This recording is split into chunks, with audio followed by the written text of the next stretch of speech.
Siyempre, una-una, magsasabihin ko na lang ang totoo, malaking tulong ang ginawa ng Presidente Duterte sa atin, lalo na sa Misamis Oriental, lalo na sa tibuok Pilipinas, all of the Philippines. Siya lang nagbibigay ng build, nakikita nyo naman, lalo na dito sa Misamis Oriental, sa town namin na lungsod ng Villanueva.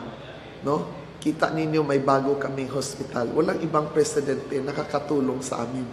So, naano talaga kami, nasad kami sa nangyari kay President Duterte. Tumanda na, tapos malaki pa ang nagawa sa bayan natin, bakit nagkaganon? So, wala namang kaso na file sa kanya, no? So, bakit nangyari yun? So, dapat ngayon magtulungan tayong lahat ng mga Filipino.